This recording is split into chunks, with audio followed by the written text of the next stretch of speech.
네, 안녕하세요. 김영로 TV의 날짜 이야기입니다. 자, 오늘은 4월 24일이 되겠습니다. 자, 4월 24일 날, 오늘 어떤 일이 있었을까요? 1923년에 있었던 일이 되겠습니다.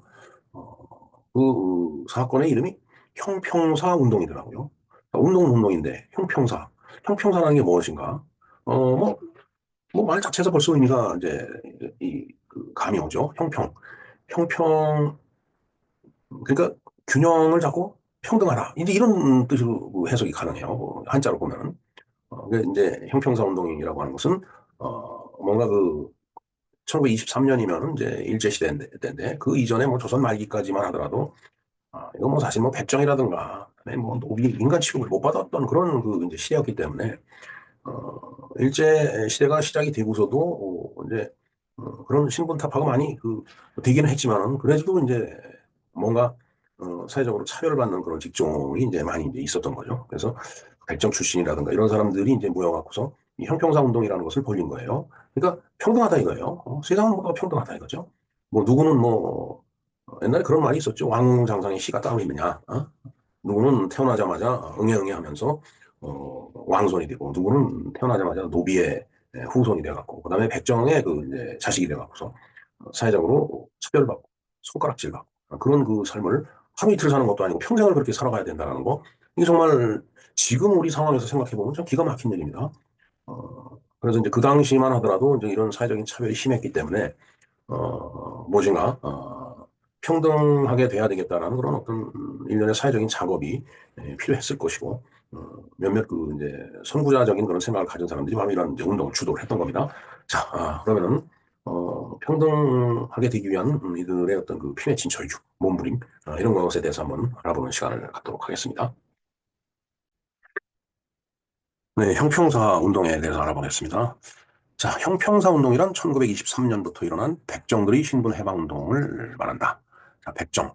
흰백자에다 공문의 정자인데, 이, 어, 그, 어, 아, 이 새로운 말이 뭐죠? 백정? 백정이? 백정 이게 뭐 이제 돼지라든가 소라든가 막 이제, 그 짐승을 잡는 사람들을 이제 백정이라고 얘기를 하는데, 도축사. 요즘 말로는 도축사죠. 그야말로. 예. 축산물을 이제 글쎄 뭐 도살. 그 도자를 쓸 것 같은데, 뭐 하여튼 그, 백정이라는 게 이제 살아있는 돼지라든가 뭐 소 같은 걸 이제 죽이는 그런 이제 직업을 가진 사람을 이제 지칭하는 거니까. 예. 자, 1923년 4월 일본에서 전개된 수평운동의 영향을 받아 경상남도 진주시에서 이학진, 장진필 등 백정 출신과 강상호, 신현수, 천석구 등 양반 출신이 합심하여 조직을 결성을 했다라고 되어 있습니다. 자, 그렇게 결성된 조직이 펼친 운동이 바로 형평사 운동이 되겠습니다. 자, 형평이라는 말 자체가 이제 밸런스죠, 밸런스. 똑같이 평등하다라는 그런 이제 의미에서 이제 형평사라고 이제 명칭을 부여한 것 같습니다. 자, 그런데 백정과 양반이 조직을 만들었다. 이거 어, 쉽지 않은 조직이죠. 예. 한번 볼까요? 자, 당시 백정이라는 신분은 법제상으로 해방되었으나 실질적으로는 여전했던 차별을 해소할 것을 요구했고 이에 개와 양반도 참여하는 등 많은 이들의 호응을 얻었다. 자, 우리가 독립협회를 주도했던 서재필 그다음에 이승만 박사도 거기에 이제 포함이 되죠. 이제 독립협회에서 만민 공동회 같은 것을 막 주최를 하면서 우리가 이 노비를 해방시키자. 그래서 실제로 노비를 해방시켜주는 양반들도 있었어요. 그런데 그게 이제 어떻게 보면 이제 19세기 말이죠. 19세기 말. 근데 이제 1923년이면은 이제 한 세대 정도 이렇게 또 지난 다음에서도 더더군다나 이제 조선이 망하고 이게 이제 일제시대잖아요. 이렇게 이제 어떤 이 땅을 통치하는 주체가 바뀌었음에도 불구하고 이제 저게 해소가 안 됐던 거죠. 예. 참 일제시대에는 참 얘기하기가 참 불편합니다, 사실은. 자, 4번 보겠습니다. 형평사 운동은 전국적인 규모로 전개되었지만 내부 분열과 일제 압력으로 10년 만에 끝나고 말았다. 자, 내부 분열. 아까 말씀드렸지만 양반과 백정이 이게 참 같이 어떤 갈등 없이 협조한다라는 게 이제 쉬운 일이 아니죠. 참 정말 어려운 얘기가 되겠습니다. 그리고 이제 뭔가 이렇게 자꾸 조직화되니까 이제 일제로서도 이것을 해산시키려고 압력을 가하지 않았을까 하는 생각이 듭니다. 어찌됐든 1923년이니까 2023년 4월에 형평사운동 100주년을 맞이를 했다라고 되어 있습니다. 배경을 보겠습니다. 자, 백정이라는 칭호는 고려시대 때 평민을 가리키는 말이었다. 그러나 조선시대에 와서는 아까 도축사 때 이 도자가 그거죠. 도산업을 전문으로 하는 천민계층을 뜻하게 된다. 그러니까 용어의 의미가 이제 변경이 된 거죠. 자, 백정은 1894년 갑오경장 때 해방위원회에 의해서 법제상으로 해방되었으나 실질적으로는 여전히 여러 가지 차별되어 갖고 있었다. 아까 그 서재필 박사가 얘기를 했지만 어쨌든 같은 이 무렵입니다. 자, 백정들은 기와집에서 살거나 비단 옷을 입을 수 없었고 참 옷도 마음대로 못 입고 그다음에 아무 데서나 잠도 못 자는 그런 그 이제 천박한 신분이었죠. 외출할 때는 상투를 틀지 않은 채 페랭이를 써야 했으며 이제 페랭이라는 게 이제 갓은 아니고 그냥 이렇게 뭐 햇빛이라든가 그다음에 비 올 때 머리를 보호할 수 있는 그런 그 이제 뭐 모자 같은 거죠. 예. 장례 때도 상여를 사용할 수 없었으며 참 양반은 조금 꽃상여에 실려서 그 땅속으로 들어가는데 장례 때도 상여를 사용할 수 없었다. 그러면 그냥 사람이 손으로 운동했다는 얘기가 되겠네요. 학교나 교회에서도 함께 수업을 받거나 예배를 볼 수 없었고 상민들과 떨어져서 집단으로 거주를 했다.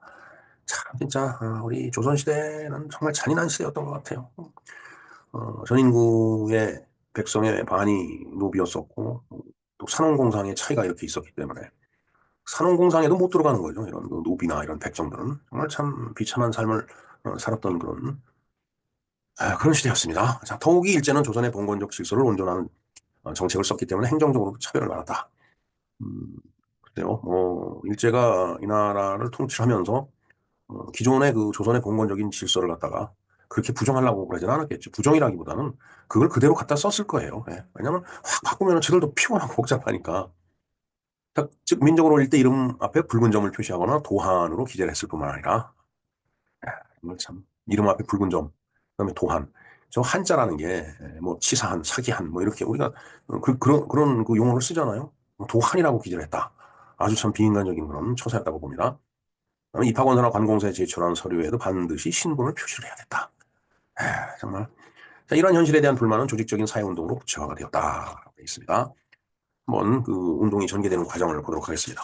1923년 4월 24일 경상남도 진주에서 강상호, 신현수, 천석구 등 양반 출신 사회운동가들과 장지필, 이학창 등 백정 출신 지식인들이 계급을 타파하고 백정에 대한 모욕적인 칭호를 폐지하며 교육을 장려하고 상호 친목을 도모하며 백정도 참다운 인간이 되게 한다는 목적하에 형평사를 설립을 했다. 뭐 일종의 조직이겠죠. 형평사라는 게. 참 모욕적 칭호. 백정이 그렇죠. 예.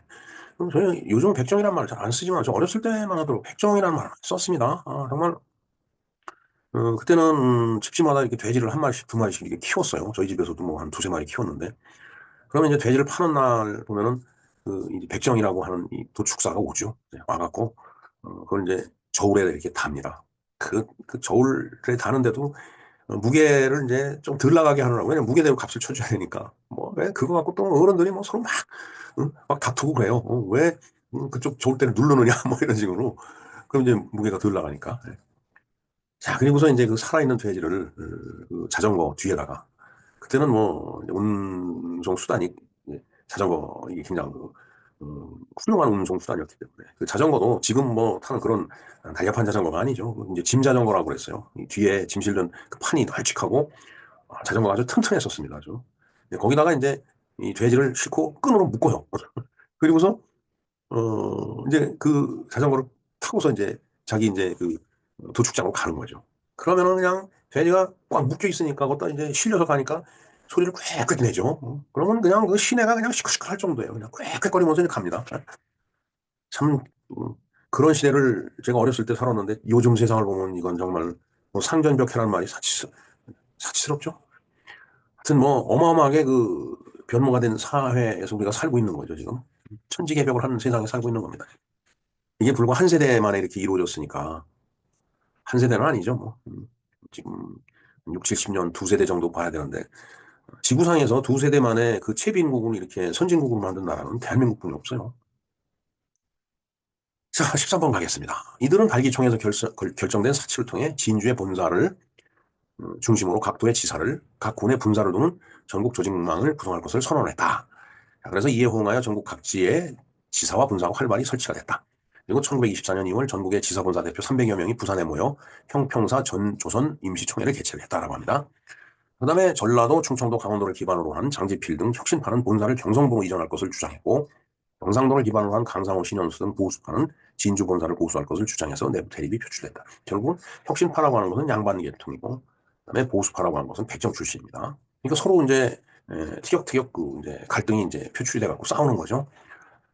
이런 것들이 정말 어떤 갈등 없이 잘 그 이제 해결이 되고 그 뭔가 조직 유지가 돼야 되는데 매우 어려운 문제라고 봅니다. 전자가 형평운동을 사회주의 노선에 입각한 계급 해방운동으로 추진하였지만 후자는 형평운동을 인권운동으로 유지하려 했다는 점에서 두 파의 노선차가 컸다라고 되어 있습니다. 잠깐 위에 올라가서 한번 볼까요? 음, 강상호가 그 양반이네요. 제가 조금 전에 강상호를 백정 출신이라고 이렇게 말씀을 이제 드린 것 같은데 지금 정정을 하겠습니다. 14번 보겠습니다. 혁신파가 부산 임시총회 후에 천안에서 형평사 혁신 동맹 창립총회를 열어 본사의 소홀 이전, 그다음 잡지 형평 발간, 피혁 공장 설립 등을 결의하자 보수파는 그해 4월 진주에서 형평사 전국대회를 따로 열었다. 이게 갈라쓰는 거죠. 이런 양파의 대립을 극복하기 위해 같은 해 7월 양파 간부들이 간담회를 열어 형평사 통일을 논의하고 8월 대전에서 형평사 통일대회를 열었다. 양파는 각자의 조직을 해체하고 조선형평사 중앙총본부를 결성하기로 합의하고 서울에 본사를 두기로 했으나 다시 내분이 발생해 진주 본사 측에서 대전 회의 불승인을 결의하기도 했다. 자, 그러나 다른 사회운동단체의 지원에 힘입어 양파의 통일은 진전을 보여 1925년 4월 양파 합동으로 경성부에서 전 조선형평대회를 개최함으로써 이후 운동은 더욱 활발하게 전개가 되었다. 또한 1924년부터 조직된 형평 청년의 형평하구동맹의 구성원들이 청년운동단체에 가입하면서 다른 사회운동과 밀접한 관계를 맺어나가는데 이러한 형평사 조직과 운동 확대에 힘입어 형평 청년회는 조선 형평 청년 총동맹으로 발전했다라고 되어 있습니다. 자, 그러면서 1926년 1월 장지필은 재경사상단체 학동 신년 간치내에서 형평운동 부분을 보고하고 조직 강화에 무산운동으로 진출을 선언했다. 조직 강화와 무산운동. 무산운동이라는 게 뭘까요? 공부가 조금 부족했던 것 같습니다. 무산운동을 제가 확인을 해서 댓글에 달아놓겠습니다. 무산운동이 무엇을 뜻하는 건지. 그 다음에 1926년 12월 고려혁명당 사건으로 서강훈, 장지필 등 간부들이 구속되자 1927년 4월 서울에서 개최된 제5차 형평사대에서 명칭을 조선형평사 총본부로 바꾸고 1928년 4월 제6차 정기총에서 일본 수평사와의 제휴를 정식으로 결정을 했다. 자, 일본의 수평사라고 하니까 우리는 형평사라고 한 것 같습니다. 예.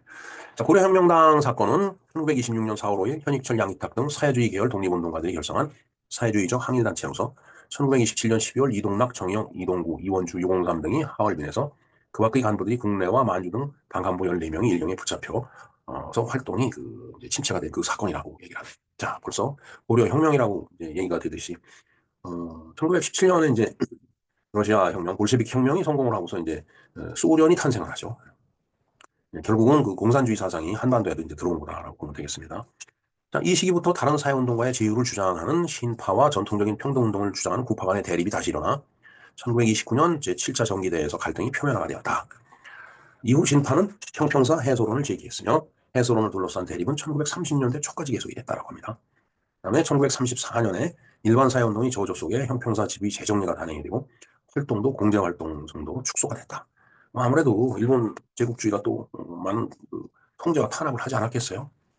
더군다나 그렇게 공산주의 세력이 이제 들어오니까 일본 제국 일본도 이 공산주의 운동 엄격하게 탄압을 한 걸로 제가 알고 있습니다. 자, 그래서 1935년 대동사로 이름을 바꾸면서 적극적인 사회운동으로서의 기능을 오히려 상실을 했다.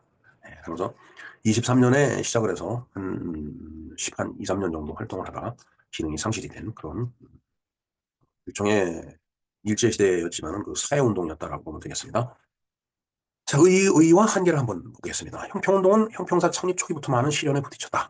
그것은 뭐 여러 가지 요인도 있겠지만은 제가 봤을 때는 그게 제일 크지 않았을까 하는 생각이 듭니다. 뭐 예를 들어서 양반 계층과 백정 계층이 같이 이제 같은 활동을 한다는 거. 자, 그중 하나는 봉건적 관습에서 탈피하지 못한 일반 농민들이 거부감에서 오는 반형평운동이었다. 예. 그러니까 저 때만 하더라도 이제 봉건적인 그런 체제에서 이렇게 익숙해져 살던 농민들이 야, 이걸 타파해야 되지 않느냐라고 얘기하더라도 오히려 그 억압적으로 살던 그 상태가 더 편안하게 느껴지는 거예요. 노비도 마찬가지입니다. 그렇게 그런 이제 사고방식을 갖게 되죠. 그러니까 오히려 그런 거부감 때문에 형평운동에 반대를 하는 그런 현상이 나타나는 거죠. 자, 그것을 제가 이제 관성의 법칙이라고 했는데 관성의 법칙이 하던 일을 계속하는 게 관성의 법칙이죠. 이게 중추신경에도 관성의 법칙이기 때문에 이런 어떤 개혁적으로 관습을 탈피하자라고 하더라도 거기에 물들어 있던 사람들이 거기에 젖어 있는 사람들이 오히려 그걸 반대하는 그런 현상이 바로 이 관성의 법칙이라고 보면 되겠습니다. 다른 하나는 형평운동이 인권운동의 차원을 넘어서 사회주의 사상의 영향 속에서 다른 사회운동과 제휴하여 전개됨에 따라서 일제가 탄압을 했다. 뭐 예를 들어서 공산주의 운동이라든가 일제 굉장히 엄격히 탄압을 했다고 합니다. 그 다음에 이제 반일 운동을 또 하지 않았겠어요, 당연히. 그러니까 일제가 탄압을 할 수밖에 없는 그런 구조, 그런 시대라고 보면 되겠습니다. 이런 두 가지 실현에 대한 투쟁은 형평운동이 반제국주의, 반봉건적인 성격을 갖게 하는 계기로 작용이 됐다. 그러니까 오히려 일본에 반대하고, 그 다음에 기존 그 조선이 지켜왔던 그런 봉건적인 질서에 반대하는 그런 성격을 띠게 되는 거죠. 형평운동은 백정들의 신분해방, 인권운동인 동시에 다른 사회운동과 밀접한 관계 속에서 진행된 민족해방운동의 한 부분이기도 하다. 뭐 저 시대에 민족해방운동이 아니라고 부정할 수가 없겠죠, 당연히. 저렇게 모여서 활동하다 보면 언젠가는 우리 독립해야 되지 않겠느냐라는 말 왜 안 나왔겠어요? 1923년 5월 24일 날 일어난 형평사 운동에 반대하는 반형평사 운동도 있었다. 네, 뭐 농민들이 반대를 했듯이 또 거기에 반대하는 기득권 세력들이 또 있었겠죠. 그런 사건도 있었다라는 얘기가 되겠습니다. 네, 사실 형평사 운동 조금 이름이 좀 생소했습니다. 그래서 제가 한번 이 주제를 다뤄보고자 해갖고서 이제 방송을 이제 이렇게 만들게 됐는데, 하여튼 그 시대가 이제 조선에서 일제로 넘어와갖고 뭔가 그 식민 통치가 강화되던 그런 시점이었죠. 1923년이면은 1919년에 3.1 운동이 있었고 그 다음에부터 소위 그 일제가 억압적인 통치가 아니고 문화 통치를 하겠다라고 해서 뭐 동아일보나 조선일보 같은 그런 언론사도 허용해주고 뭐 상당히 좀 유화적인 그런 제스처를 이제 취하던 그런 그 시점이었기 때문에 이것도 그 발단이 가능하지 않았을까 이런 생각을 하는데 뭐 그렇다라고 하더라도 일제가 조선을 식민 통치하던 그 기조가 변할 리는 없었겠죠. 그렇기 때문에 거기에 저항하는 그런 그 운동으로 당연히 예, 일제가 바라다 봤을 거고 또 우리의 그 선배 세대들도 그렇게 활동을 하지 않았겠어요? 물론 사회적인 계급차별을 철폐를 해야 된다라고 하지만 그 이면에 그 내면에는 조선의 독립 이러한 그 어떤 투쟁 심리도 당연히 존재하고 그다음에 그런 투쟁을 하지 않았을까 하는 생각을 해봅니다. 그래서 오히려 일제로부터 탄압을 받는 그런 사회운동이 됐고 그런 사회적인 움직임이었다라고 보면 될 것 같습니다. 자, 그래서 오늘 김영로 TV의 날짜 이야기에서 알아본 형평사 운동이었습니다. 감사합니다.